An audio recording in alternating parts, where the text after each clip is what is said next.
上一期视频我们已经详细介绍了 Pro 和 Art 的外观，今天我们直接来说功能升级。第一个，屏幕，国产屏幕素质又提升了。和 Mate 50 Pro 相比 ，P60 Pro 屏幕肉眼可见的变得更加通透，白色更白，尤其是侧向观看，偏绿的情况完全消失。说真的，这个提升我认为比这次最新一代的 LTPO 动态上线率对使用的改善还要更加明显。第二点，充电，华为祖传的66瓦终于升级到了88瓦，这两个数字，华为是懂中国消费者心理学的啊，讲求个吉祥顺遂。而且最重要的是，这次所配备的充电插头也从祖传的 USB-A 口变成了 USB-A 和 USB-C 双口。注意，是支持两种接口，不是支持双口同时充电啊！大家别把这个插口弄坏了。除了华为自家的88瓦快充，还支持了 PD 协议啊，就是这个插头可以给你的笔记本实现最快65瓦充电，可以给你的平板实现最快35瓦充电，可以给你的游戏机充电。哪怕你是华为 iPhone 双用户，你也可以用这面插头实现27瓦的 iPhone 最快速度充电。也就是说，你出差只需要携带一枚插头，就可以实现这么多设备的充电了。这一次 P60 Pro 电池升级到了4815毫安时 ，Art 更是升级到了5100毫安时。我们实测 Pro 5分钟充电量20%，半小时充电量94%；Art 5分钟充电量26%，半小时充电量94%。第三个升级，北斗卫星通信 2.0 啊，卫星通信能力其实在去年 Mate 50上就已经亮相了，但那个时候那个时间节点，卫星消息只能用来发送。如果你真的被困在荒郊野外了啊，你发送出一条北斗卫星消息，但是你没有办法接收对方回复的消息，你除了等待也只有等待。这种孤独感我脑补了一下啊，给我自己吓坏了啊，赶紧吃一桶薯片压压惊。而在 2.0 中 P60 Pro 除了可以发送卫星消息，也可以接收了，对方可以通过卫星给你回复信息，无论是发来一句我们在赶来的路上了，或是我们赶到你的位置需要几个小时，坚持住，这些话语在一些极端环境中，相信是对那些求助者内心的重要定心丸啊。好了，我现在来测试一下啊，我测试选择这个接收消息，看一下是否能够搜到这个卫星啊。哎，卫星大概在现在位置是在这个位置，但是没有信号，大家看到了吗？请向下倾斜手机。哎，正在接收，可以了，同学们。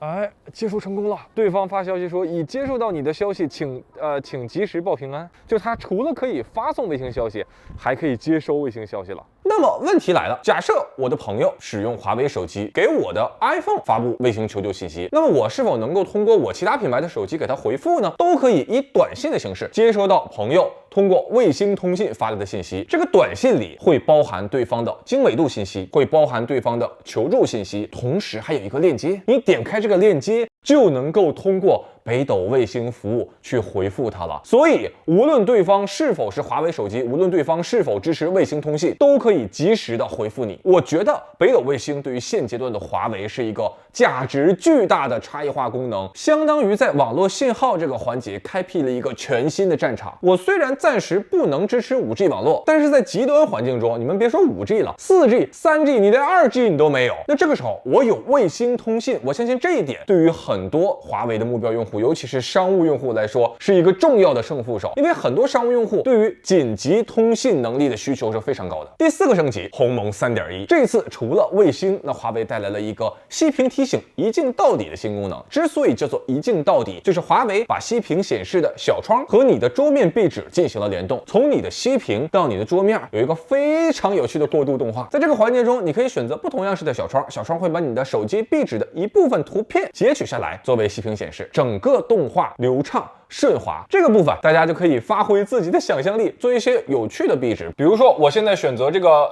球的这个特效，大家可以发挥自己的想象力。比如说我更换个照片，我选择龙珠这张壁纸应用，大家看这个时候你就可以自己调整这个龙珠的位置。比如说我给它调整到和这个球让它大小是接近的，这是一颗纳美克星的龙珠，1星珠。哎，你也可以选择第二个，但第二个这个环形呢，可能没有第一个那么像龙珠啊。我给大家看一下，然后你点亮屏幕的时候，你也可以把这个比如换成你自己女朋友的照片，对吧？把帽子正好当成时间这个位置，然后我们调整一下大小，就做一个小照片的形式出现在你的息屏显示上，然后你可以点亮。除了一镜到底，华为还增加了天气状态的息屏，根据你所在地的天气信息去改变息屏提醒的这样一个状态，给你在外出之前一个最直观的感受。P60系列还支持了戴口罩的面部解锁。好了，我现在给大家演示一下，就像往常一样录入我们的人脸信息，就搞定了。我现在佩戴上口罩。看到了吗？这次华为呢，其实是利用我的上半部分脸部信息来实现解锁。再看一下，看到了吗？我挡住我的上半脸，因为它是用眼睛嘛。如果我挡住我的眼睛，用我的鼻子和嘴，大家看一下，看到了吗？我没看见，它应该没解锁吧？虽然说现在疫情已经大大的好转啊，但是我们日常外出啊，或者是去看电影啊，或者去这种公共场所，还是很多人喜欢戴口罩。那在这种情况下，有一个这种快速的戴口罩面部解锁，我觉得还很方便。但是我需要说明啊，华为的这个，因为它是依靠2D 平面信息的解锁，所以它的解锁的准确性以及稳定性肯定是不如 Mate 50 Pro 的那个3D 解锁，这一点大家要注意。这一次拍照界面重新设计，其中变焦条变成了变焦环，改动之后呢，它的这个变焦逻辑是和相机旋转镜头的这个变焦逻辑更加接近了，也更符合摄影的习惯。另外，把拍照的时候最常用的功能都转移到了屏幕下方，拍照、录像包括专业模式，在不同的拍照模式下，下方的界面也有不同的按钮，就是你单手就能够调整各种参数，并且直接拍照了。第5个升级自然是 P 系列主打的影像。P60的主镜头依然主打可变光圈，华为在这款手机上没有上1英寸传感器啊。1英寸传感器优势劣势我们其实已经讲过很多次了，暗光下更好，对不对？还有光学背景虚化，拍人更美。但是不足，我们之前也讲过，镜头太厚，同时视野太广，大广角对于普通用户来说并不友好。所以大家可以看一下 P60 Pro 这一代控制重量在204克，我们再对比一下3款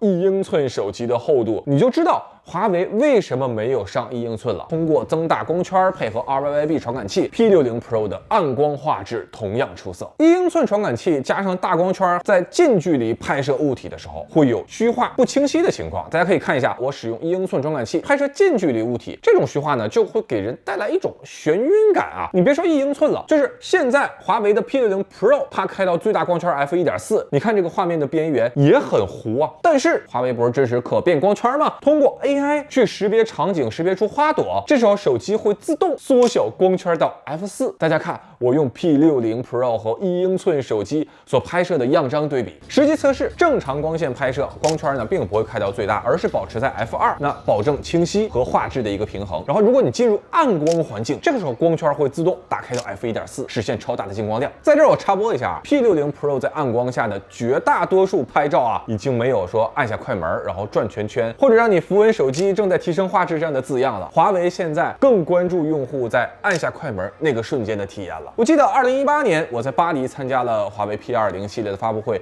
那款手机上华为在手机拍照领域引入了夜景模式。我在巴黎的街头举着手机，看着暗光下细节一点点被还原出来，哇，惊叹不已。那么5年过去，通过软硬件组合的提升，华为重新改写了夜景拍照的逻辑。哪怕我在极暗光的环境中拍照，也是秒拍且画质出色。我们继续说可变光圈，在拍摄美食这个场景中，一旦识别出美食，那么光圈会缩小到 f4， 实现远近清晰的实物观感。左侧就是使用 f1.4 最大光圈拍摄的，右侧就是自动模式，把光圈缩小到 f4。你放大看两边，就是左侧这个会有很明显的这种眩晕感、这种模糊感，而右侧就完全清晰。我不得不说，作为笑泽吃饭联播的话事人，这个更新我非常喜欢啊。但是我必须要说，这个海鲜意大利面我并不推荐啊，里边这个虾肉并不 Q 弹，感觉这个冻的时间很长了。这个慢炖猪颈肉我倒觉得不错，下面好像是种糙米啊，还是熟米啊这种饭。当画面中出现多人合影的时候 ，P60 Pro 同样会把光圈调小到 f4， 从而保证前后每个人的面部都能够清晰。我实际测试，因为 P60 Pro 它的传感器尺寸没有那么的大，所以这个场景所带来的变化其实不明显。但是大家有没有注意到一个问题啊？华为这次发布会上并没有发布 P60 Pro 加，所以我们可以猜测，可能到 P70 系列上，华为会推出一款主镜头传感器尺寸达到1英寸的产品，配备可变光圈，我认为那个效果应该会更加炸裂啊。虽然说可变光圈这项技术不是华为第一个在手机上使用，但是在传感器尺寸越来越大、AI 识别能力越来越强的时间节点，把 AI 识别和自动可变光圈结合到一起，才是可变光圈这项技术最有价值的体现。这次 P60 Pro 另一个升级是长焦镜头，更大的传感器，更大的光圈，而且最重要的是采用了2次折射的潜望镜头。最大优势呢，就是镜组厚度不再受限于传感器的面积。大部分潜望镜头传感器因为它是垂直于机身的嘛，所以你这个传感器尺寸越大，你这个镜头就越厚。而在 P60 Pro 上，你会发现这个镜头模组的厚度控制的非常好，就是因为它的传感器是平行于机身的。同样拍摄暗光下的小猪，看一下细节对比，你就知道这次 P60 Pro 长焦提升有多大了。我们再看一下这一张暗光下的对比 ，Mate 50 Pro 在长焦端被明显拉开了差距啊。长焦镜头拍人像，我们再次把镜头给到环球影城的戏精小王子。好家伙，我没想到他走的离我们这么近啊，真正实现了怼脸拍人像。我看这张样张，我不禁再次感慨，怎么会有这么像动画片角色的演员啊？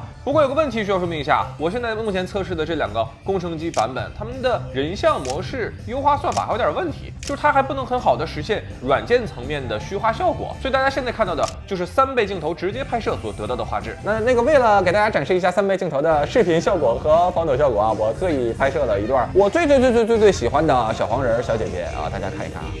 大家可以看一下，这是6点钟左右的这个画质，大家看一下这个背景虚化，大家再看一下这个小姐姐有多可爱。另外，这个小胖哥小黄人也入镜拍了一段，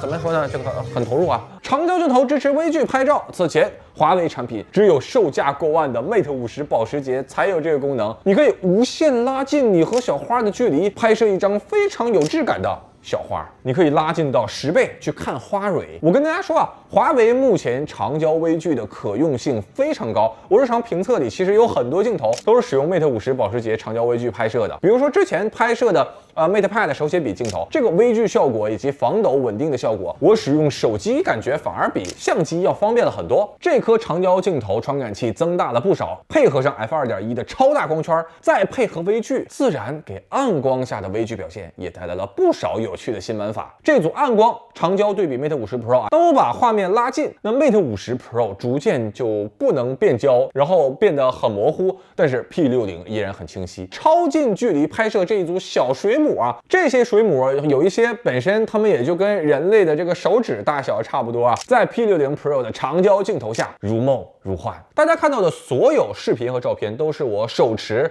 直接拍摄，没有经过任何后期或者任何编辑，也就是说我能拍下来的效果，你拿着手机对着玻璃一样能拍出来。华为这次还增加了一个月色模式，我理解好像是和vivo 之前那个大月亮模式理论上是差不多的，但是众所周知，拍摄月亮3要素的核心要素是有月亮啊。我测试那天月亮啊，它就一道线儿，这实在激活不出来这个月色模式。我生拍了2张，先给大家凑合看看。过1个礼拜，等月亮胖一点，我再给大家测试这个环节。另外 Pro 的超广角镜头在拍摄4K 视频的时候，最高只支持30帧，这个位置 Art 是支持最高60帧的 ，Pro 不支持60帧，这个我也不知道是什么原因啊。以上就是我使用了几天 P60 Pro 之后给大家的反馈。我觉得最神奇的一点就是华为被制裁了2年多以来，这么长时间其实一直是缺失 5G 芯片的，但是就这样，华为也一路走来了。从当年的 Mate 50隔了2年才发，到今年春天一场发布会上同时发布2款旗舰了，在各个环节上受限制，却又在各个环节上有新功能、新体验。而且最神奇的是，我现在上网看大家的反馈，好像大家已经接受华为没有 5G 这个设定了，大家会把华为的旗舰平等的和其他品牌旗舰进行对比，甚至在对比中，华为依然有很多环节是有优势的。也就是说，把对任何一个手机厂商都致命的打击完全消化掉，然后用更多的长板去围绕在这个短板身边，我认为这是华为最厉害的地方。以往做华为旗舰产品的视频，情绪都是遗憾的，甚至是悲壮的，但这次 P60 系列，我反而觉得是轻松的、愉快的，因为看到华为目前的产品力，你就知道 5G 芯片一定会回归的。我在跟华为同学聊微信的时候说 P60 Pro 没有 5G 还是很遗憾啊，他给我的回复是没关系，春暖花开了。好了，以上呢就是本期视频的全部内容，我是周文泽，我们下个视频再见。